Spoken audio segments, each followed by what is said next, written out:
प्रभु द्वारा इस सृष्टि का रचन जड़ा किया गया।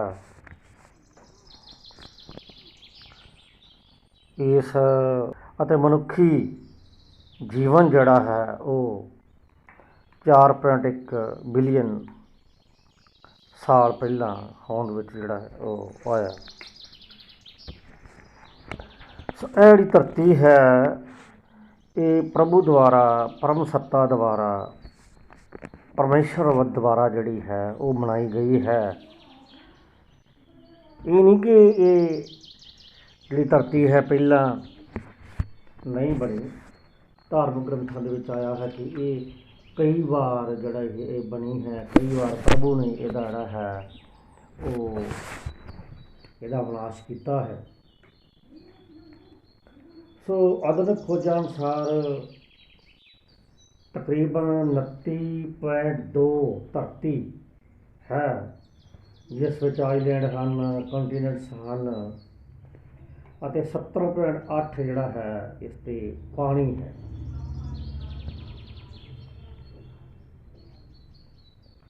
सो इस धरती के उपर जड़ा है वो मनुखी जीवन नूं संभल बनाउण दे लई परमात्मा ने इसके उपर जिहड़े है वो कई प्रकार की वनस्पति जिहड़ी पैदा की है, जिस दे विच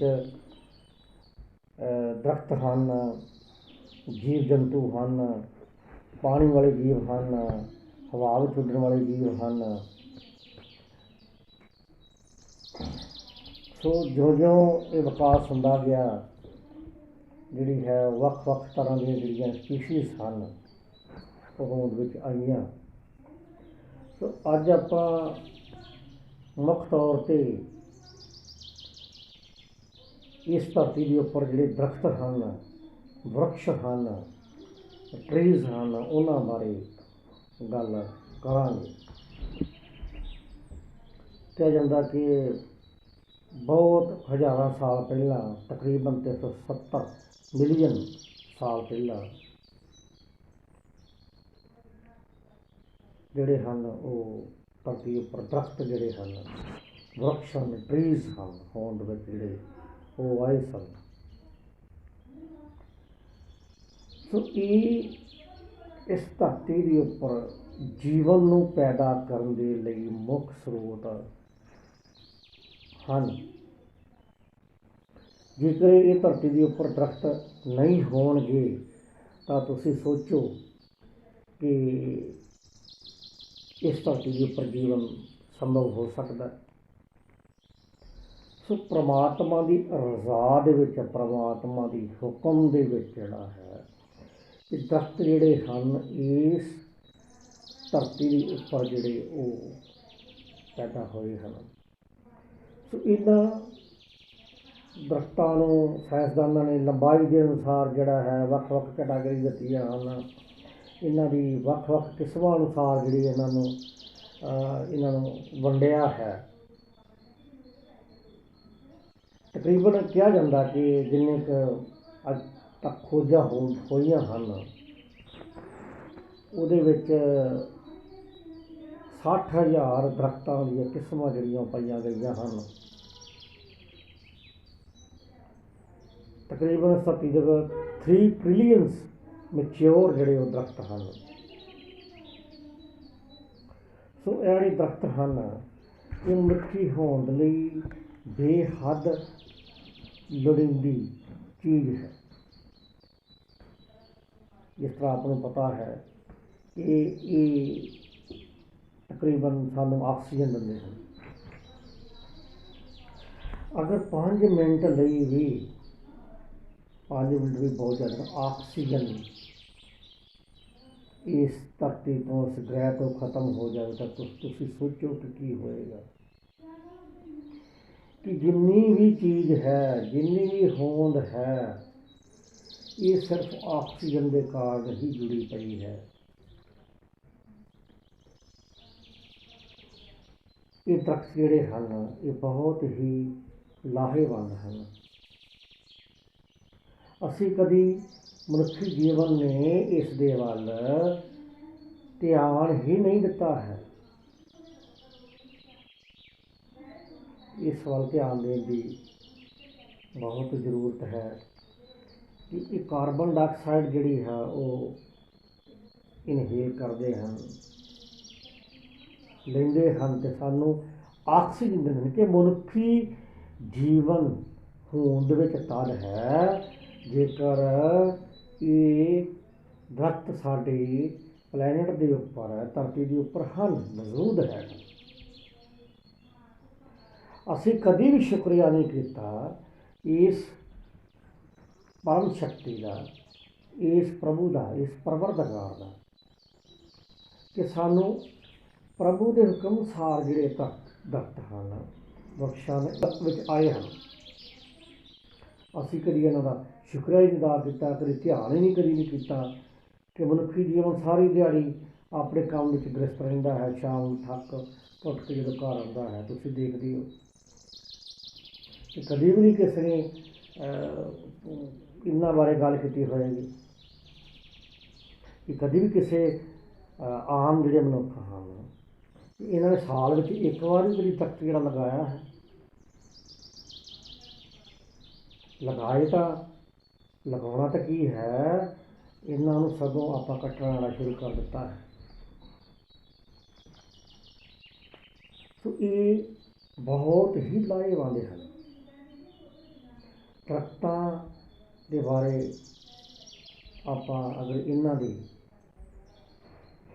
यूजफुलनैस के बारे गल करिए, बैनीफिट्स के बारे गल करिए, लाभों के बारे गल करिए तो अनगिनत हैं। ये सानू बीज दिंदे हैं, फ्लावर्स दिंदे हैं, ये धरती का कटावड़ा जो मीह बहुत आता है, वर्षा बहुत होती है तो ये धरती के कटाव में रोकते हैं। धरती की जी उपरली जी सतह है, जी उपजाऊ योग है, उस खुरन तो ये रोकते हैं। जो साडा वातावरण है उसको मॉडरेट रखने के बहुत सारा सहायता देते हैं। तुसीं देखो कि जिस जगह के उपर दरख्त बहुत ज़्यादा लगे होणगे, तुसीं कभी गुजरो उसमें महसूस करो कि उस धरती के विच नमी होएगी, उस दरख्तों के लागे ठंडक महसूस होएगी, तुहानूं साह सौखा जिहड़ा है वो आएगा। You will feel feasibility better than the cities if you try to go to at the countryside, try to go under the tree and try to feel it. So at एक लिमिटेड जिहड़े इसके गुण हैं। तुसीं देखो कि जिन्ने भी पशु पक्षी सन उन्हां दी हैबिटेट है, उन्हां विच निवास करते हैं। Habitat for the sparrows, for the birds, for the animals. So all the birds, all the sparrows, all the birds, they made the habitat at there. घोंसले बनाते हैं। कई जो जानवर हैं जिस तरह रिछ है या होर कोई जानवर है, मंकी स्पीसीज जी है वो उत्थे रेंदे हैं। ये बहुत कुछ कभी भी कभी दरख्त ने कभी बख्श ने कहा कि एक जो पंछी है मेरे से क्यों बह रहा है, ये पंछी ये फलाने देश तो उड़ के आया है, मेरे से क्यों बैठा है, ये किहड़ी किस्म का पंछी है, हरे रंग का पंछी है, लाल रंग का पंछी है, वाइट कलर का पंछी है, मेरे से क्यों बैठा। कभी भी किसी दरख्त ने इस गल का गिड़ा नहीं किया कि मौन अवस्था एक मौन अवस्था इस इन्हां रुखां दी तुसीं जरांद देखो। गर्मी दे विच सदा खड़े रहिंदे हन, उसनूं झेलदे हन, दूसरे जीवां नूं, मनुक्खां नूं, पंछियां नूं, जानवरां नूं ये ठंडक दिंदे हन, शैल्टर दिंदे हन। ये तूफान दे विच खड़े रहिंदे हन, ये दूसरे जीवन की सहायता करते हैं। अडोर अवस्था के कभी कुछ नहीं मंगते। जे कोई टहनी कट के लै गया तो कुछ नहीं पीते, जे कोई तना कट गया तो नहीं कुछ बोलते। इन्हां च बहुत ज़्यादा जरान है। ये ਆਪਣਾ ਆਪ ਖਤਮ ਕਰ ਦਿੰਦੇ ਹਨ ਦੂਸਰਿਆਂ ਦੀ ਲੋੜਾਂ ਦੇ ਲਈ। ਤੁਸੀਂ ਦੇਖਦੇ ਹੋ ਕਿ ਬਹੁਤ ਸਾਰੇ ਸਾਨੂੰ ਫਲ ਫਰੂਟ ਦਿੰਦੇ ਹਨ। ਐਪਲ ਜਿਹੜੇ ਸੇਬ ਬੋਲਦੇ ਐਪਲਸ ਹਨ, ਕੈਰੀਜ਼ ਹੈ, ਪੀਅਰਸ ਹਨ, ਪਲਮ ਹਨ, ਸਿਟਰਸ ਟਰੀਜ਼ ਹਨ, ਲੈਮਨ ਸਾਨੂੰ ਦਿੰਦੇ ਆ, ਔਰੰਜ ਦਿੰਦੇ ਆ, ਡੇਟਸ ਦਿੰਦੇ ਹਨ, ਫਿਗਸ ਦਿੰਦੇ ਹਨ, ਔਲਿਵ ਦਿੰਦੇ ਹਨ, ਮੈਂਗੋਜ਼ ਦਿੰਦੇ ਹਨ, ਕੋਕਾ ਟਰੀਜ਼ ਹਨ, ਕੌਫੀ ਟਰੀ ਹੈ, ਆਲਮੰਡ ਟਰੀ ਹੈ, ਪਿਸਤਾ ਟਰੀਜ਼ ਹਨ, ਵਾਲਨਟ ਹੈ। ਇਸ ਤਰ੍ਹਾਂ ਕਿ ਸਪਾਈਸਸ ਜਿਹੜੇ ਸਾਡੇ ਜੋ ਮਸਾਲੇ ਜਿਹੜੇ ਆਪਾਂ ਖਾਂਦੇ ਹਾਂ ਉਹ ਇਹਨਾਂ ਦੇ ਵਿੱਚ ਆਉਂਦੇ ਹਨ। ਇਲਾਚੀ ਹੈ, ਹਰੀ ਇਲਾਚੀ ਹੈ, ਹਰੀ ਇਲਾਚੀ ਦਾ ਕਾਫੀ ਪੌਦਾ ਲੰਬਾ ਹੁੰਦਾ, ਗ੍ਰੀਨ ਕਲਰ ਦਾ ਹੁੰਦਾ। ਨੈਕਟਰ ਹੈ, ਸਾਨੂੰ ਸੈਂਟ ਦਿੰਦੇ ਹਨ। ਸੋ ਇਹਨਾਂ ਦੇ ਪੱਤੇ ਵੀ ਜਿਹੜੇ ਕੰਮ ਆਉਂਦੇ ਹਨ, ਪੱਤਿਆਂ ਤੋਂ ਕਈ ਪ੍ਰਕਾਰ ਦੇ ਰਸ ਜਿਹੜੇ ਨਿਕਲਦੇ ਹਨ। ਇਹਨਾਂ ਦੇ ਜੇ ਦਰਖਤ ਦਾ ਤਣਾ ਹੈ ਉਸ ਨੂੰ ਕੱਢ ਦਿੰਦੇ ਹਾਂ ਅਤੇ ਇਹ ਤੋਂ ਚਾਰਕੋਲ ਪੈਦਾ ਹੁੰਦੀ ਹੈ, ਪੇਪਰ ਪੈਦਾ ਹੁੰਦਾ ਹੈ, ਕਾਰਡਬੋਰਡ ਬਣਦਾ ਹੈ, ਜਿਸ 'ਤੇ ਬੱਚੇ ਕਈ ਉਹ ਕਾਰਡਬੋਰਡ ਲੈ ਕੇ ਉਹ ਪੇਪਰ ਦਿੰਦੇ ਹਨ। ਇਮਾਰਤੀ ਲੱਕੜੀ ਦੇ ਲਈ ਜਿਹੜਾ ਕਾਰਡਬੋਰਡ ਜਿਹੜਾ ਬਣਦਾ ਹੈ, ਟਾਇਲਸ ਬਣਦੇ ਹਨ, ਬੋਟ ਬਣਦੀ ਹੈ। ਘਰਾਂ ਦੇ ਵਿੱਚ ਇਹਨਾਂ ਸਾਡਾ ਜਿਹੜਾ ਫਰਨੀਚਰ ਹੈ, ਡੋਰਸ ਬਣਦੇ ਹਨ, ਖਿੜਕੀਆਂ ਬਣਦੀਆਂ ਹਨ। ਇਹ ਟੈਂਪਰੇਚਰ ਨੂੰ ਕੰਟਰੋਲ ਕਰਦੇ ਹਨ। ਸੋ ਇਸ ਦੇ ਅਣਗਿਣਤ ਜਿਹੜੇ ਫਾਇਦੇ ਹਨ। ਤੁਸੀਂ ਦੇਖੋ ਕਿ ਜਿੰਨੀ ਵੀ ਮੰਕੀਜ਼ ਦੀ ਸਪੀਸੀਜ਼ ਹੈ ਸਾਰੀ ਇਸ ਦੇ ਉੱਪਰ ਜਿਹੜੀ ਹੈ ਉਹ ਡਿਪੈਂਡੈਂਟ ਹੈ, ਰਹਿੰਦੀ ਹੈ। ਇਹ ਸਾਨੂੰ ਛਾਂ ਦਿੰਦੇ। ਦਰਖਤ ਜਿਹੜੇ ਹਨ ਉਹ ਸੜਕਾਂ ਦੇ ਕਿਨਾਰੇ ਜਿਹੜੇ ਉਹ ਲਗਾਏ ਜਾਂਦੇ ਹਨ ਕਿ ਆਉਣ ਜਾਣ ਵਾਲੀਆਂ ਜਿੰਨੀਆਂ ਗੱਡੀਆਂ ਹਨ ਇਹਦੇ ਵਿੱਚੋਂ ਜਿੰਨਾ ਵੀ ਧੂੰਆਂ ਨਿਕਲਦਾ ਹੈ, ਸਮੋਕ ਨਿਕਲਦਾ ਹੈ, ਜੋ ਕਾਰਬਨ ਡਾਈਆਕਸਾਈਡ ਨਿਕਲਦੀ ਹੈ, ਕਾਰਬਨ ਮੋਨੋਆਕਸਾਈਡ ਸਲਫਰ ਡਾਈਆਕਸਾਈਡ ਨਿਕਲਦੀ ਹੈ, ਉਸ ਨੂੰ ਅਬਜ਼ਰਵ ਕਰਦੇ ਹਨ। ਜੇ ਕੋਈ ਰਾਹਗੀਰ ਹੈ, ਜੇ ਕੋਈ ਸਾਈਕਲ 'ਤੇ ਜਾ ਰਿਹਾ ਹੈ ਜਾਂ ਮੋਟਰਸਾਈਕਲ 'ਤੇ ਜਾ ਰਿਹਾ ਹੈ ਤਾਂ ਉੱਥੇ ਦੇਖੇ ਉਸ ਛਾਂ ਦਾ ਆਨੰਦ ਜਿਹੜਾ ਲੈ ਸਕਦਾ ਹੈ। ਇਸ ਤੋਂ ਇਲਾਵਾ ਬਹੁਤ ਸਾਰੇ ਜਿਹੜੇ ਪਸ਼ੂ ਪਕਸ਼ੀ ਹਨ ਉਹਨਾਂ ਦੇ ਸ਼ੈਲਟਰ ਤੁਸੀਂ ਦੇਖਦੇ ਹੋ ਕਿ ਬਹੁਤ ਸਾਰੇ ਦੇਸ਼ਾਂ ਦੇ ਵਿੱਚ ਜਿਹੜੀ ਹੈ ਕੰਸਟਰਕਸ਼ਨ ਦੇ ਲਈ, ਇਮਾਰਤੀ ਲੱਕੜੀ ਦੇ ਲਈ ਜਿਹੜੀ ਹੈ ਇਸ ਦਾ ਪ੍ਰਯੋਗ ਹੁੰਦਾ ਹੈ। ਕਲਾ ਦੇ ਲਈ ਕਿ ਬੋਰਡ ਦੇ ਉੱਪਰ ਜਿਹੜੀ ਹੈ ਉਹ ਜਿਹੜੇ ਪੇਂਟਰ ਹਨ ਇਸ ਨੂੰ ਯੂਜ਼ ਕਰਦੇ ਹਨ। ਅਤੇ ਕਲਾਕ੍ਰਿਤੀਆਂ ਜਿਹੜੀਆਂ ਹਨ ਉਹ ਬਣਾਉਂਦੇ ਹਨ। ਇੱਥੋਂ ਤੱਕ ਕਿ ਇਹਦੀ ਜਿਹੜੀ ਬਾਰਕ ਹੈ ਜੋ ਕਈ ਲੇਅਰਸ ਦੇ ਵਿੱਚ ਹੁੰਦੀ ਹੈ, ਜਿਸ ਨੂੰ ਜਿਹੜਾ ਹੈ ਉਹ ਬਹੁਤ ਹੀ ਲਾਹੇਵੰਦ ਹੁੰਦੀ ਹੈ। ਇਸ ਤੋਂ ਮੈਡੀਸਨਸ ਜਿਹੜੀਆਂ ਨੇ ਬਹੁਤ ਸਾਰੇ ਮੈਡੀਸਨਸ ਜਿਹੜੀਆਂ ਉਹ ਤਿਆਰ ਕੀਤੀਆਂ ਜਾਂਦੀਆਂ ਹਨ। ਗਮ ਹੈ, ਦਰਖਤਾਂ ਦੇ ਵਿੱਚੋਂ ਜਿਹੜੀ ਗਮ ਜਿਹੜੀ ਨਿਕਲਦੀ ਹੈ ਇਹ ਬਹੁਤ ਲਾਹੇਵੰਦ ਹੈ, ਮੈਡੀਸਨਸ ਦੇ ਵਿੱਚ ਯੂਜ਼ ਹੁੰਦੀ ਹੈ। ਕਿਹਾ ਜਾਂਦਾ ਤਕਰੀਬਨ 120 ਮੈਡੀਸਨਸ ਜਿਹੜੀਆਂ ਹਨ ਨੀਅਰ ਅਬਾਊਟ ਜਿਹੜੇ ਪੌਦਿਆਂ ਤੋਂ ਤਿਆਰ ਹਨ। ਇਹ ਤਾਂ ਬਹੁਤ ਕੁਛ ਨਹੀਂ ਹੈ। ਸਾਡੀ ਜਿਹੜੀ ਆਯੁਰਵੈਦਿਕ ਜਿਹੜੀ ਪ੍ਰਣਾਲੀ ਹੈ it is based on the trees and herbs. ਇਹਦੇ ਉੱਪਰ ਬੇਸਡ ਹੈ। ਇਸ ਦੀ ਜਿਹੜੀ ਲੱਕੜੀ ਹੈ ਉਹ ਭੋਜਨ ਬਣਾਉਣ ਲਈ ਜਿਹੜੀ ਵਰਤੀ ਜਾਂਦੀ ਹੈ, ਭੋਜਨ ਬਣਾਉਣ ਲਈ ਜਿਹੜੀ ਹੈ ਉਹ ਵਰਤੀ ਜਾਂਦੀ ਹੈ। ਇਸ ਤੋਂ ਇਲਾਵਾ ਤੁਸੀਂ ਦੇਖਿਆ ਹੋਣਾ ਘਰਾਂ ਦੇ ਵਿੱਚ ਵੱਡੀਆਂ ਜਿਹੜੀਆਂ ਬਿਲਡਿੰਗਾਂ ਹਨ ਉਹਨਾਂ 'ਚ ਔਰਨਾਮੈਂਟ ਟਰੀਜ਼ ਜਿਹੜੇ ਹਨ ਉਹ ਰੱਖੇ ਜਾਂਦੇ ਹਨ, ਲਗਾਏ ਜਾਂਦੇ ਹਨ। ਕਈ ਟਰੀਜ਼ ਹਨ ਜੋ ਸਾਨੂੰ ਫੂਡ ਦਿੰਦੇ ਹਨ, ਨਟਸ ਦਿੰਦੇ ਹਨ। ਸੋ ਇਹਨਾਂ ਦੇ ਉੱਪਰ ਜਿਹੜੇ ਇਹਨਾਂ ਦੇ ਦਰਖਤਾਂ ਦੇ ਉੱਪਰ ਨਟਸ ਹੈ ਜਾਂ ਫਰੂਟਸ ਹੈ ਉਹਨਾਂ 'ਤੇ ਸਿਰਫ ਮਨੁੱਖ ਹੀ ਡਿਪੈਂਡੈਂਟ ਨਹੀਂ ਹੈ। ਸੋ ਪੰਛੀ जानवर, animals, elephants, giraffe, deers and so many animals are dependent upon them. कि एलिफेंट है, हाथी है, जिराफ है, ਇਹਦੇ ਪੱਤਿਆਂ ਦੇ ਉੱਪਰ ਨਿਰਭਰ ਕਰਦੇ ਹਨ। ਮੰਕੀਜ਼ ਹੈ, ਇਹਦੇ ਪੱਤਿਆਂ ਨੂੰ ਖਾਂਦੇ ਹਨ। ਜਦੋਂ ਫਰੂਟ ਲੱਗ ਜਾਂਦੇ ਹੈ ਤਾਂ ਫਰੂਟ ਨੂੰ ਜਿਹੜੇ ਖਾਂਦੇ ਹਨ।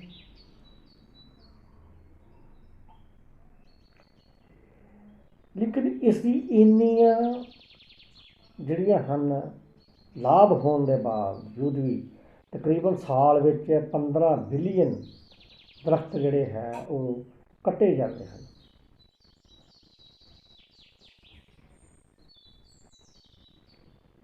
ਸੋ ਇਸ ਤਕਰੀਬਨ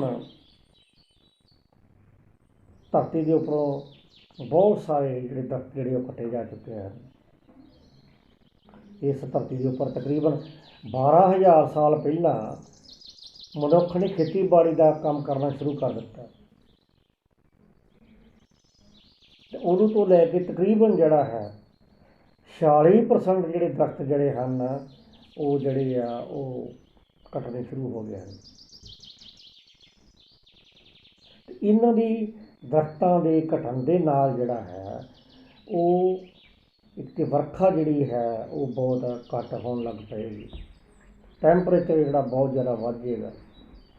ਤਾਂ ਬੈਲੈਂਸ ਜਿਹੜਾ ਕੁਦਰਤ ਨੇ ਕੀਤਾ ਹੈ, ਜੋ ਪ੍ਰਭੂ ਨੇ ਬੈਲੈਂਸ ਕੀਤਾ ਹੈ, ਉਸ ਨੂੰ ਕੌਣ ਇੰਬੈਲੈਂਸ ਕਰ ਰਿਹਾ ਹੈ? ਕਿ ਦਰਖਤ ਆਪਸ ਵਿੱਚ ਡੇਗ ਰਹੇ ਹਨ, ਕਿ ਜਿਹੜੇ ਜਾਨਵਰ ਹਨ ਉਹ ਇਸ ਨੂੰ ਕੱਟ ਰਹੇ ਹਨ। ਫਾਸਟ ਕੌਣ ਕਰ ਰਿਹਾ ਹੈ? ਮਨੁੱਖ ਕਰ ਰਿਹਾ ਹੈ। ਇਸ ਵਿੱਚ ਪਰਮਾਤਮਾ ਦਾ ਕੋਈ ਰੋਲ ਨਹੀਂ ਹੈ। ਪ੍ਰਭੂ ਤੇ ਇੱਕ ਨਿਰਾਕਾਰ ਹੈ। ਪ੍ਰਭੂ ਸਦਾ ਮੌਜੂਦ ਹੈ। ਪ੍ਰਭੂ ਤਾਂ ਪਹਿਲਾਂ ਵੀ ਮੌਜੂਦ ਸੀ, ਮੌਜੂਦ ਰਹੇਗਾ। ਆਪਾਂ ਦਰਖਤਾਂ ਦੀ ਬੇਤਹਾਸ਼ਾ ਜਿਹੜੀ ਕਟਾਈ ਸ਼ੁਰੂ ਕਰ ਦਿੱਤੀ, ਇਹਨਾਂ ਰੇਨਫਾਲ ਜਿਹੜੀ ਘੱਟ ਗਈ, ਟੈਂਪਰੇਚਰ ਜਿਹੜਾ ਵੱਧ ਗਿਆ, ਅਤੇ ਬਹੁਤ ਸਾਰੀਆਂ ਘਾਤਕ ਜਿਹੜੀਆਂ ਸੂਰਜ ਦੀ ਕਿਰਨਾਂ ਨਿਕਲਦੀਆਂ ਹਨ ਉਹਨੂੰ ਰੋਕਣ ਦੀ ਸਹਾਇਤਾ ਕਰਦਾ। ਪਰਮਾਤਮਾ ਨੇ ਪਰਮ ਸ਼ਕਤੀ ਨੇ, ਇਸ ਪਰਮ ਸ਼ਕਤੀ ਨੇ ਇਨਵਾਇਰਮੈਂਟ ਨੂੰ ਇੱਕ ਬੈਲੈਂਸ ਕੀਤਾ। ਜੇਕਰ ਇਹ ਦਰਖਤ ਵਰਕਸ਼ ਟਰੀਜ਼ ਨਹੀਂ ਹੋਣਗੇ ਤਾਂ ਇੰਬੈਲੈਂਸ ਕ੍ਰੀਏਟ ਹੋ ਜਾਏਗਾ। ਜੇਕਰ ਕਾਰਬਨ ਡਾਈਆਕਸਾਈਡ ਦੀ ਮਾਤਰਾ ਜਿਹੜੀ ਵੱਧ ਜਾਏਗੀ ਤਾਂ ਇਸ ਦਾ ਟੈਂਪਰੇਚਰ ਜਿਹੜਾ ਹੈ ਬਹੁਤ ਵੱਧ ਜਾਏਗਾ। ਆਕਸੀਜਨ, ਮਨੁੱਖ ਨੂੰ ਆਕਸੀਜਨ ਦੀ ਬਹੁਤ ਜ਼ਰੂਰਤ ਹੈ। ਤੁਸੀਂ ਹਸਪਤਾਲ ਵਿੱਚ ਜਾ ਕੇ ਦੇਖ ਲਓ, ਘੰਟਾ 2 ਘੰਟੇ ਇੱਕ ਦਿਨ ਆਕਸੀਜਨ ਜਿਹੜਾ ਉਸਦਾ ਕੀ ਚਾਰਜਸ ਹੈ, ਤਾਂ ਫਿਰ ਪਤਾ ਚੱਲੇਗਾ ਕਿ ਆਕਸੀਜਨ ਦੀ ਜਿਹੜੀ ਆ ਕਿੰਨੀ ਜ਼ਰੂਰਤ ਹੈ। ਇਹ ਜਿੰਨੇ ਵੀ ਜਿਹੜੇ ਇਹ ਪਲਾਂਟਸ ਨੂੰ ਲਗਾਏ ਜਾਂਦੇ, ਆਕਸੀਜਨ ਦੇ ਪਲਾਂਟ ਲਗਾਏ ਜਾਂਦੇ ਨੇ, ਉਹ ਸੈਲਫ ਜਨਰੇਟ ਆਕਸੀਜਨ ਕਰਦੇ ਹਨ। ਉਹ ਹਵਾ ਦੇ ਵਿੱਚੋਂ ਆਕਸੀਜਨ ਲੈਂਦੇ ਹਨ। ਅਗਰ ਖੁਦਾ ਨਾ ਖਾਸਤਾ ਇਹ ਆਕਸੀਜਨ ਦੀ ਘਾਟ ਆ ਗਈ ਤਾਂ ਕੀ ਮਨੁੱਖੀ ਜੀਵਨ ਇਸ ਧਰਤੀ ਦੇ ਉੱਪਰ, ਪਲੈਨਟ ਦੇ ਉੱਪਰ ਸੰਭਵ ਹੋ ਸਕਦਾ? ਇਹ ਜੇਕਰ ਤੁਸੀਂ ਸ਼ਹਿਰਾਂ ਦੇ ਵਿੱਚ, ਕਸਬਿਆਂ ਦੇ ਵਿੱਚ ਬਹੁਤ ਸਾਰੇ ਜਿਹੜੇ ਹੈ ਦਰਖਤ ਲਗਾਓ, ਉਸਦੀ ਪਲਾਨਿੰਗ ਜਿਹੜੀ ਹੈ ਇਸ ਤਰੀਕੇ ਦੇ ਨਾਲ ਹੋਵੇ ਤਾਂ ਸਿਟੀਜ਼ ਆਰ ਮੋਰ ਸਸਟੇਨੇਬਲ। ਸੋ ਇਹ ਇਸ ਤੋਂ ਇਲਾਵਾ ਇਹ ਜਿਹੜੇ ਸਾਡੀ ਫਿਜ਼ੀਕਲ ਐਂਡ ਮੈਂਟਲ ਵੈਲਬੀਇੰਗ ਦੇ ਲਈ ਬਹੁਤ ਚੰਗੀ ਹੈ। ਕਿ ਜਿਹੜਾ ਆਕਸੀਜਨ ਦੀ ਘਾਟ ਹੋ ਜਾਏਗੀ, ਫਿਜ਼ੀਕਲ ਐਂਡ ਮੈਂਟਲੀ ਆਪਾਂ ਚੰਗੇ ਮਹਿਸੂਸ ਨਹੀਂ ਕਰਾਂਗੇ। ਵੀ ਫੀਲ ਇਲ। ਸਾਡੇ ਬੋਡੀ ਦੇ ਅੰਦਰ ਜਿਹੜੀ ਹੈ ਉਹ ਬਹੁਤ ਸਾਰੀ ਜਿਹੜੀ ਘਾਟਾਂ ਜਿਹੜੀਆਂ ਉਹ ਆ ਜਾਣਗੀਆਂ। ਇੱਥੇ ਕਿ ਸਟ੍ਰੈਸ ਨੂੰ, if you feel stress, go to the trees. They will reduce your stress. ਆਮ ਤੁਸੀਂ ਘਰਾਂ 'ਚ ਦੇਖਿਆ ਕਿ ਤੁਸੀਂ ਫੁੱਲ ਹੈ, ਪੌਦੇ ਹੈ, ਉਹ ਲਗਾਉਂਦੇ ਹੋ ਤਾਂ ਉਹ ਤੁਸੀਂ ਰੋਜ਼ਾਨਾ ਜਾ ਕੇ ਫੁੱਲ ਪੌਦੇ ਦੇਖੋ, ਉਹ ਤੁਹਾਡੇ ਸਟ੍ਰੈਸ ਨੂੰ ਘਟਾਉਣਗੇ। ਸੋ ਪ੍ਰਮਾਤਮਾ ਨੇ, ਇਸ ਪਰਮ ਸ਼ਕਤੀ ਨੇ ਸੁਪਰੀਮ ਗॉड ਨੇ ਇੱਕ ਬੈਲੈਂਸ ਕ੍ਰੀਏਟ ਕੀਤਾ ਹੈ ਇਨਵਾਇਰਮੈਂਟ ਦੇ ਵਿੱਚ। ਜੇਕਰ ਇਹ ਬੈਲੈਂਸ ਜਿਹੜਾ ਕ੍ਰੀਏਟ ਨਹੀਂ ਰਹੇਗਾ ਤਾਂ ਮਨੁੱਖ ਨੂੰ ਬਹੁਤ ਸਾਰੀ ਬਿਮਾਰੀਆਂ ਲੱਗ ਜਾਣਗੀਆਂ, ਉਹਨਾਂ ਦੀ ਲਾਈਫ ਘੱਟ ਹੋ ਜਾਏਗੀ, ਬਰੀਥਿੰਗ ਪ੍ਰੋਬਲਮਸ ਹੋ ਜਾਣਗੀਆਂ, ਸਕਿਨ ਪ੍ਰੋਬਲਮਸ ਹੋ ਜਾਣਗੀਆਂ, ਮੈਂਟਲ ਪ੍ਰੋਬਲਮਸ ਜਿਹੜੀਆਂ ਹੋ ਜਾਣਗੀਆਂ, ਅਸਥਮੈਟਿਕ ਪ੍ਰੋਬਲਮ ਜਿਹੜੀਆਂ ਹੋ ਜਾਣਗੀਆਂ, ਮੈਂਟਲੀ ਆਪਾਂ ਡਿਪਰੈਸ ਰਵਾਂਗੇ। ਸੋ ਅਗਰ ਇਸ ਆਪਾਂ ਆਤਮਾ ਨੂੰ ਸਮਝਣਾ ਹੈ ਤਾਂ ਸਭ ਤੋਂ ਪਹਿਲਾਂ ਪਰਮਾਤਮਾ ਦੀ ਬਣਾਈ ਹੋਈ ਇਸ ਸ੍ਰਿਸ਼ਟੀ ਨੂੰ ਸਮਝਣ ਦੀ ਕੋਸ਼ਿਸ਼ ਕਰੀਏ, ਕਿਉਂਕਿ ਇਸ ਸ੍ਰਿਸ਼ਟੀ ਦੇ ਉੱਪਰ ਕੋਈ ਵੀ ਜਿਹੜੀ ਚੀਜ਼ ਹੈ, ਜਿਸ ਤਰ੍ਹਾਂ ਦਰਖਤ ਦੇ ਬਾਰੇ ਗੱਲ ਕੀਤੀ ਜਾ ਰਹੀ ਹੈ ਕਿ ਬੇਲੋੜਾ ਨਹੀਂ ਬਣੇ ਹਨ। ਇਹ ਮਨੁੱਖੀ ਜੀਵਨ ਨੂੰ ਜਿਹੜਾ ਹੈ ਉਹ ਸੰਭਵ ਬਣਾਉਣ ਦੇ ਲਈ, ਸਸਟੇਨੇਬਲ ਬਣਾਉਣ ਦੇ ਲਈ ਜਿਹੜੀ ਹਨ ਬਣੇ ਹਨ। ਸਾਡੇ ਰਿਸ਼ੀਆਂ ਮੁਨੀਆਂ ਨੇ ਇਹਨਾਂ ਦਰਖਤਾਂ ਦੀ ਜਿਹੜੀ ਸੰਭਾਲ ਕੀਤੀ ਹੈ, ਇਹਨਾਂ ਦੇ ਥੱਲੇ ਉਹ ਆਪਣਾ ਸ਼ੈਲਟਰ ਬਣਾ ਕੇ ਰਹੇ ਹਨ। ਉਹ ਕਦੀ ਵੀ ਦਰਖਤ ਨਹੀਂ ਕੱਟਦੇ ਸਨ। ਉਹਨਾਂ ਨੇ ਦਰਖਤਾਂ ਦੀਆਂ ਜਿਹੜੀ ਸੁੱਕੀਆਂ ਟਹਿਣੀਆਂ ਹੈ ਜਾਂ ਟਹਿਣੀਆਂ ਹਨ, ਉਹਨਾਂ ਨੂੰ ਕੱਟ ਕੇ ਜਾਂ ਉਤਾਰ ਕੇ ਜਿਹੜਾ ਹੈ ਉਹ ਆਪਣੇ ਲਈ ਭੋਜਨ ਬਣਾਉਂਦੇ ਸਨ। ਸੋ ਅਸੀਂ ਇਹਨਾਂ ਨੂੰ ਲਗਾਤਾਰ ਜਿਹੜਾ ਕੱਟਦੇ ਜਾ ਰਹੇ ਹਾਂ। ਧਿਆਨ ਮਾਰੋ, ਆਪਣੇ ਆਲੇ ਦੁਆਲੇ ਧਿਆਨ ਮਾਰੋ, ਆਪਣੀਆਂ ਸੜਕਾਂ 'ਤੇ ਧਿਆਨ ਮਾਰੋ ਕਿ ਆਪਾਂ ਕਦੀ ਦਰਖਤ ਲਗਾਏ ਹੈ ਕਿ ਕਦੀ ਆਪਾਂ ਦਰਖਤ ਦੇ ਲਾਗੇ ਜਾ ਕੇ ਖੜ੍ਹੇ ਹੋਏ ਹਾਂ। ਬਜਾਏ ਕਿ ਮੈਂ ਦੇਖਦਾ ਹਾਂ ਕਿ ਕਈ ਲੋਕ ਉਹਨਾਂ ਦੇ ਘਰ ਦੇ ਲਾਗੇ ਦਰਖਤ ਲੱਗਾ ਹੁੰਦਾ ਹੈ 50-60 ਸਾਲ ਪੁਰਾਣਾ, ਉਸ ਦੇ ਥੱਲੇ ਜਾ ਕੇ ਅੱਗ ਲਗਾ ਦਿੰਦੇ ਹਨ ਕਿ ਇਹ ਡਿੱਗ ਪਵੇ, ਇਹਦੇ ਪੱਤੇ ਡਿੱਗਦੇ ਹਨ ਜੋ ਸਾਨੂੰ ਇਕੱਠੇ ਕਰਨੇ ਪੈਂਦੇ ਹੈ ਕਿ ਪੱਤੇ ਜਿਹੜੇ ਹੈ ਉਹਨਾਂ ਨੂੰ ਇਕੱਠਾ ਨਾ ਕਰਨਾ ਪਵੇ, ਇਹ ਡਿੱਗ ਜਾਵੇ, ਇੱਕਦਮ ਹਨੇਰੀ ਆਵੇ, ਇਹਦਾ ਤਣਾ ਜਿਹੜਾ ਸੜ ਜਾਵੇ। ਇੱਥੋਂ ਤੱਕ ਕਿ ਕਈ ਜਿਹੜੇ ਹਨ ਉਹ ਦਰਖਤ ਨੂੰ 2-4 ਫੁੱਟ ਤੋਂ ਉੱਪਰ ਜਿਹੜੇ ਵੱਢ ਦਿੰਦੇ ਹਨ। ਉਹ ਦਰਖਤ ਨਾ ਉੱਧਰ ਦਾ ਅਤੇ ਨਾ ਉੱਧਰ ਦਾ, ਬਲਕਿ ਇਸ ਦੇ ਜਿਹੜੇ ਲਾਭ ਹਨ ਉਹਨਾਂ ਤੋਂ ਅਣਜਾਣ ਹੁੰਦਿਆਂ ਹੋਇਆਂ ਆਪਾਂ ਹਰਕਤਾਂ ਕਰ ਰਹੇ ਹਨ। ਸਾਰੇ ਘਰਾਂ ਨੂੰ ਪੱਕਾ ਕਰਾ ਲਿਆ, ਘਰ ਵਿੱਚ ਕੋਈ ਦਰਖਤ ਨਹੀਂ ਰਹਿਣ ਦਿੱਤਾ। ਇਹ ਦਰਖਤ ਜਿਹੜਾ ਹੈ ਇਹ ਵਾਟਰ ਨੂੰ ਬੈਲੈਂਸ ਕਰਦੇ ਹਨ, ਇਨਵਾਇਰਮੈਂਟ ਨੂੰ ਬੈਲੈਂਸ ਕਰਦੇ ਹਨ, ਜਿਸ 'ਤੇ ਆਪਾਂ ਧਿਆਨ ਜਿਹੜਾ ਹੈ ਉਹ ਬਿਲਕੁਲ ਨਹੀਂ ਦੇ ਰਹੇ। ਸੋ ਇਹ ਜਿੰਨੀ ਦਰਖਤ ਹਨ ਸਾਨੂੰ ਆਕਸੀਜਨ ਦਿੰਦੇ ਹਨ। ਇਹ ਪਵਿੱਤਰ ਬਾਣੀ ਵਿੱਚ ਵੀ ਲਿਖਿਆ ਹੈ ਕਿ ਸਾਨੂੰ ਇਹ ਹਵਾ ਦਿੰਦੇ ਹਨ, ਪਵਨ ਗੁਰੂ। ਜੇਕਰ ਪਵਨ ਨਹੀਂ ਹੋਏਗੀ, ਹਵਾ ਨਹੀਂ ਹੋਏਗਾ ਤਾਂ ਆਪਾਂ ਕਿਸ ਤਰ੍ਹਾਂ ਜਿਹੜਾ ਰਹਿ ਸਕਦੇ ਹਾਂ। ਸੋ ਸਾਡੇ ਜਿੰਨੇ ਵੀ ਰਿਸ਼ੀ ਮੁਨੀ ਹਨ ਹੋਏ ਹਨ, ਗੁਰੂ ਸਾਹਿਬਾਨ ਹੋਏ ਹਨ, ਉਹਨਾਂ ਸਾਰਿਆਂ ਨੇ ਇਸ ਨੂੰ ਬੈਲੈਂਸ ਜਿਹੜਾ ਹੈ ਕਰਨ ਦੀ ਜਿਹੜੀ ਹੈ ਕੋਸ਼ਿਸ਼ ਜਿਹੜੀ ਕੀਤੀ ਹੈ। ਆਪਾਂ ਆਪਣੀ ਆਤਮਾ ਨੂੰ ਸਮਝਣ ਤੋਂ ਪਹਿਲਾਂ ਇਹ ਸਮਝ ਲਈਏ ਕਿ ਇਸ ਧਰਤੀ ਦੇ ਉੱਪਰ ਅਗਰ ਕੋਈ ਵੀ ਜਿਹੜੀ ਚੀਜ਼ ਹੈ ਬੇਲੋੜਾ ਨਹੀਂ ਹੈ, ਉਸਦੇ ਪ੍ਰਭੂ ਨੇ ਉਸ ਨੂੰ ਬਣਾਇਆ ਹੈ, ਅਸੀਂ ਉਸ ਦੀ ਸੰਭਾਲ ਕਰਨੀ ਹੈ। ਜੇਕਰ ਅਸੀਂ ਇਹ ਗੱਡੀਆਂ ਦੇ ਪ੍ਰਦੂਸ਼ਣ ਦੁਆਰਾ, ਜਿਸ ਦੇ ਵਿੱਚੋਂ ਕਾਰਬਨ ਡਾਈਆਕਸਾਈਡ ਨਿਕਲਦੀ ਹੈ, ਕਾਰਬਨ ਮੋਨੋਆਕਸਾਈਡ ਹੈ, ਸਲਫਰ ਡਾਈਆਕਸਾਈਡ, ਦੇਰ ਆਰ ਮੈਨੀ ਪੋਇਜ਼ਨਸ ਗੈਸਿਸ ਜੋ ਸਾਡੇ ਜਿਹੜੇ ਉਹ ਇਹ ਦਰਖਤੀ ਹਨ ਜਿਹੜੇ ਬਹੁਤ ਸਮਾਂ ਪਹਿਲਾਂ ਜਿਹੜੇ ਧਰਤੀ ਦੇ ਵਿੱਚ ਜਿਹੜੇ ਆ ਗਏ ਹਨ, ਜਿਨ੍ਹਾਂ ਦਾ ਬਹੁਤ ਸਾਰੇ ਪ੍ਰੈਸ਼ਰ ਦੇ ਨਾਲ ਜਿਹੜਾ ਤੇਲ ਜਿਹੜਾ ਬਣ ਗਿਆ ਹੈ। ਅਸੀਂ ਤੇਲ ਦੇ ਕੂਏ ਬਣਾ ਕੇ ਤੇਲ ਵਿੱਚੋਂ ਜਿਹੜਾ ਉਹਨੂੰ ਕੱਢ ਲਿਆ ਬਾਹਰ, ਉਸ ਨੂੰ ਸਾਫ਼ ਕਰਕੇ ਆਪਾਂ ਕਾਰਾਂ, ਗੱਡੀਆਂ, ਮੋਟਰਸਾਈਕਲਾਂ ਦੇ ਵਿੱਚ ਯੂਜ਼ ਕਰ ਰਹੇ ਹਾਂ, ਜੋ ਇੱਕ ਅਮਿਸ਼ਨ ਗੰਦੀ ਜਿਹੜੀ ਹਵਾ ਜਿਹੜਾ ਹੈ ਉਸ ਨੂੰ ਛੱਡ ਰਿਹਾ। ਸੋ ਜਿੰਨੀ ਜਿਹੜੀ ਇਹ ਕਾਰਾਂ, ਮੋਟਰਸਾਈਕਲ, ਸਕੂਟਰ, ਜਹਾਜ਼, ਰੇਲ ਗੱਡੀਆਂ, ਇਹ ਜਿੰਨਾ ਧੂੰਆਂ ਜਿਹੜਾ ਛੱਡ ਰਹੇ ਹਨ, ਇਸ ਨੂੰ ਕੌਣ ਬੈਲੈਂਸ ਕਰੇਗਾ? ਦਰਖਤ ਹੀ ਬੈਲੈਂਸ ਕਰਨਗੇ, ਇਹ ਟਰੀਜ਼ ਹੀ ਬੈਲੈਂਸ ਕਰਨਗੇ। ਇਹ ਵਾਯੂ ਜਿਹੜੀ ਪ੍ਰਾਣ ਆਧਾਰ ਹੈ, ਜੇਕਰ ਵਾਯੂ ਨੂੰ ਆਪਾਂ ਬਚਾਉਣਾ ਹੈ ਤਾਂ ਇਸ ਨੂੰ ਦਰਖਤਾਂ ਨੂੰ ਲਗਾਉਣਾ ਪਏਗਾ। ਇਹ ਦਰਖਤਾਂ ਦੀ ਸਾਂਭ ਸੰਭਾਲ ਜਿਹੜੀ ਹੈ ਉਹ ਕਰਨੀ ਪਏਗੀ। ਇਹ ਪ੍ਰਮਾਤਮਾ ਦੀ ਰਜ਼ਾ ਦੇ ਵਿੱਚ ਜਿਹੜੇ ਆ ਉਹ ਸਾਰੇ ਹੀ ਜਿਹੜੇ ਉਹ ਲੱਗੇ ਹਨ, ਪ੍ਰਮਾਤਮਾ ਦੀ ਰਜ਼ਾ ਤੋਂ ਬਿਨਾਂ ਨਹੀਂ ਹੈ। ਅਗਰ ਆਪਾਂ ਕੁਦਰਤ ਨੂੰ ਸਮਝਣਾ ਹੈ, ਕੁਦਰਤ ਨੂੰ, ਪ੍ਰਭੂ ਦੀ ਕੁਦਰਤ ਨੂੰ ਆਪਾਂ ਪਹਿਲਾਂ ਦੇਖੀਏ ਕਿ ਆਪਾਂ ਦਰਖਤ ਜਾ ਕੇ ਕਦੀ ਲਾਗੇ ਆਪੇ ਉਸ ਨੂੰ ਦੇਖਿਆ ਹੈ? ਦਰਖਤ ਲਗਾਓ, ਉਸ ਨੂੰ ਦੇਖੋ, ਉਸ ਨੂੰ ਰੋਜ਼ ਪਾਣੀ ਪਾਓ, ਉਸ ਨੂੰ ਵਾੜ ਲਾਓ, ਉਸ ਦੇ ਉੱਪਰ ਲੋਹੇ ਦਾ ਜਿਹੜਾ ਹੈ ਉਹ ਜੰਗਲਾ ਲਗਾਓ। ਤੁਸੀਂ ਦੇਖੋ ਕਿ ਦਰਖਤ ਜਿਹੜਾ ਹੈ ਕਿੰਨੀ ਸਾਲਾਂ ਬਾਅਦ ਜਿਹੜਾ ਦਰਖਤ ਬਣੇਗਾ, ਇਹ ਕਿੰਨੀ ਖੁਸ਼ੀ ਹੋਏਗੀ, ਅਨੰਤ ਖੁਸ਼ੀ ਜਿਹੜੀ ਹੈ ਉਹ ਹੋਏਗੀ।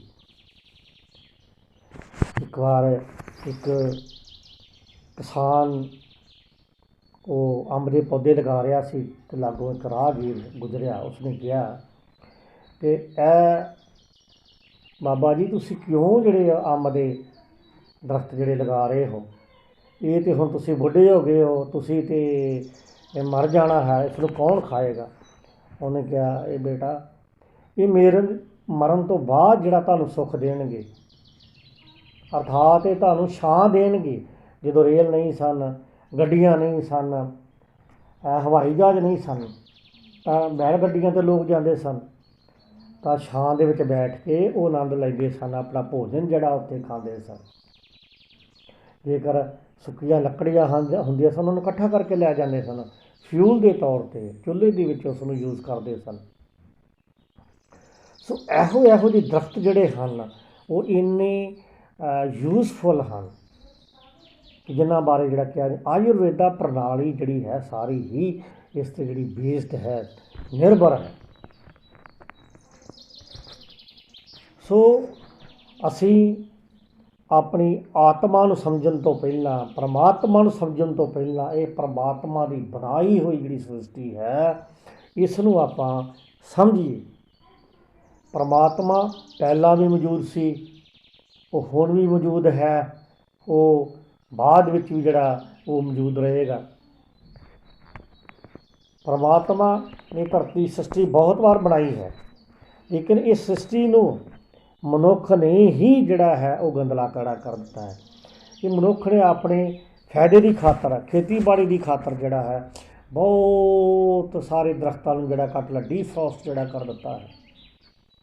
ਇਹ ਧਰਤੀ ਜੋ ਕਿਸੇ ਵਕਤ ਬਹੁਤ ਸਾਰੇ ਦਰਖਤਾਂ ਦੇ ਤੌਰ 'ਤੇ ਜਾਣੀ ਜਾਂਦੀ ਸੀ, ਬਹੁਤ ਸਾਰੇ ਜੰਗਲਾਂ ਦੇ ਤੌਰ 'ਤੇ ਜਾਣੀ ਜਾਂਦੀ ਸੀ, ਹੁਣ ਬਹੁਤ ਸਾਰੇ ਘੱਟ ਲਿਮਟਡ ਜਿਹੜੇ ਜੰਗਲ ਇਸ ਧਰਤੀ ਦੇ ਉੱਪਰ ਜਿਹੜੇ ਹਨ ਉਹ ਲੱਗੇ ਸਨ। ਸੋ ਕਈ ਵਾਰੀ ਪਿੰਡਾਂ ਦੇ ਵਿੱਚ ਜਾਣ ਦਾ ਮੌਕਾ ਵੀ ਮਿਲਿਆ ਹੈ, ਸੋ ਉੱਥੇ ਵੀ ਬੰਨਿਆਂ ਦੇ ਉੱਪਰ ਜਿੰਨੇ ਦਰਖਤ ਜਿਹੜੇ ਲਗਾਏ ਹਨ ਉਹ ਬਹੁਤ ਘੱਟ ਗਏ ਹਨ। ਸੋ ਗੂਗਲ ਮੈਪ ਨੂੰ ਦੇਖਣ ਤੋਂ ਪਤਾ ਲੱਗਦਾ ਹੈ ਕਿ ਉਹ ਇੱਕ ਕਿਸਾਨ ਦੇ ਮਨ ਦੇ ਵਿੱਚ ਵੀ ਜੇ ਤਕਰੀਬਨ ਜਿਹੜੀ ਇਹ ਪੈਦਾ ਗੱਲ ਹੋ ਗਈ ਹੈ ਕਿ ਇਹਦਾ ਜਿਹੜਾ ਸ਼ੌਰਾ ਹੈ ਸਾਡੀ ਫਸਲ ਨੂੰ ਨਹੀਂ ਪੈਦਾ ਹੋਣ ਦਿੰਦਾ, ਉਸ ਨੂੰ ਘਟਾਉਂਦਾ ਹੈ। ਸੋ ਕਿਸਾਨ ਵੀ ਦਰਖਤਾਂ ਨੂੰ ਉਸ ਸਾਈਡ 'ਤੇ ਲਗਾਉਣ ਕਿ ਜਿੱਧਰੋਂ ਇੱਕ ਵਾਰ ਜਿਹੜੀ ਧੁੱਪ ਆਵੇ ਅਤੇ ਦੂਸਰੀ ਵਾਰ ਜਿਹੜੀ ਹੈ ਉਹ ਛਾਂ ਆਵੇ। ਹੁਣ ਜਦੋਂ ਚੜ੍ਹਦੇ ਤੋਂ ਬੰਨੇ ਤੋਂ, ਈਸਟ ਵਾਲੇ ਬੰਨੇ ਤੋਂ ਧੁੱਪ ਜਿਹੜੀ ਆਉਂਦੀ ਹੈ, ਉਹਦੀ ਸ਼ੇਡ ਜਿਹੜੀ ਹੈ ਉਹ ਵੈਸਟ ਵਾਲੇ ਬੰਨੇ ਚਲੀ ਜਾਂਦੀ ਹੈ। ਜਦੋਂ ਜਿਹੜਾ ਸੂਰਜ ਹੈ ਉਹਦੀ ਜਿਹੜੀ ਹੈ ਧੁੱਪ ਉਹ ਵੈਸਟ ਵਾਲੇ ਬੰਨੇ ਹੋਵੇ ਤਾਂ ਦੂਸਰੇ ਬੰਨੇ ਜਿਹੜੀ ਹੈ ਉਸਦੀ ਜਿਹੜੀ ਹੈ ਧੁੱਪ ਜਿਹੜੇ ਹੋ ਜਾਵੇ। ਸੋ ਹਰ ਇੱਕ ਇਨਸਾਨ ਨੂੰ ਜਿਹੜਾ ਹੈ ਇਹ ਦਰਖਤ ਜਿਹੜੇ ਲਗਾਉਣੇ ਚਾਹੀਦੇ ਹਨ, ਇਹਨਾਂ ਦੀ ਵੈਲਿਊ ਜਿਹੜੀ ਹੈ ਉਹਨੂੰ ਅੰਡਰਸਟੈਂਡ ਕਰਨਾ ਚਾਹੀਦਾ ਹੈ। ਸਾਡੇ ਸਕੂਲਾਂ ਦੇ ਵਿੱਚ, ਕਾਲਜਾਂ ਦੇ ਵਿੱਚ ਇਹ ਜਿਹੜਾ ਇਸ ਨੂੰ ਦੱਸਿਆ ਜਾਣਾ ਚਾਹੀਦਾ ਹੈ।